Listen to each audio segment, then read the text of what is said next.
హరే కృష్ణ. సంకల్ప జపం. నేను జపం చేయడానికి కూర్చున్నాను. నిన్నేం జరిగింది, రేపేం జరుగుతుంది నాకు సంబంధం లేదు. నేను ఈరోజు ఈ పూస ముందు ఆవిర్భవించిన స్వామివారికి, శ్రీకృష్ణునికి, శ్రీవారికి సేవ చేస్తాను. మళ్ళీ పూస చెబుతాను. స్వామి అవతారం జరుగుతుంది. ఆ శక్తితో నేను వింటాను, ఆ శక్తిని తీసుకుంటాను.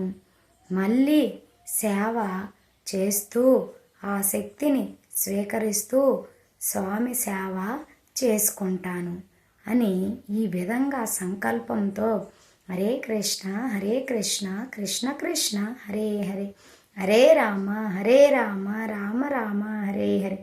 ఒక పూసలో శక్తి వచ్చిన తర్వాత నెక్స్ట్ పూసకి ఆ శక్తిని ఉపయోగిస్తూ ఆ మంత్రాన్ని చెప్పాలి. మళ్ళీ హరే కృష్ణ కృష్ణ కృష్ణ హరే హరే, హరే రామ రామ రామ హరే హరే. ఇలా ఈ విధంగా చెబుతూ వెళ్తే రోజుకొక్క మాల చేస్తే, ఒక మాల ఇంట్లో చేస్తే ఒక్క మాల శక్తి వస్తుంది. ఆనందంగా ఉంటాము. మరి అది గోశాలలో చేస్తే ఒక్క మాల చేస్తే ఆ విధంగా 10 మాలల శక్తి వస్తుంది. అదే తీర్థయాత్రలకు వెళ్ళినప్పుడు స్వయంభూ వెలిసిన స్వామి అక్కడ ఆ ప్రాంగణంలో ఎక్కడైనా ఒక మాల జపం చేస్తే 100 మాలలతో సమానము.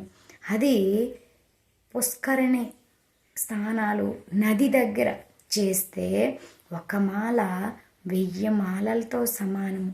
ఈ కలియుగంలో హరినామమే మనకు దిక్కు. ఎన్ని పూజలు చేస్తే పుణ్యం వస్తుంది, కానీ సంతోషం రాదు, ఆనందంగా ఉండలేము. ఈ కలియుగంలోని చాలా కష్టాలు అనుభవించవలసి ఉంది. ఈ హరినామాన్ని తీసుకుంటే చాలా ఆనందంగా ఉండగలము. రోజుకొక్క మాల కనీసం చెయ్యండి, ఆనందంగా ఉండండి. హరే కృష్ణ. ధన్యవాదాలు.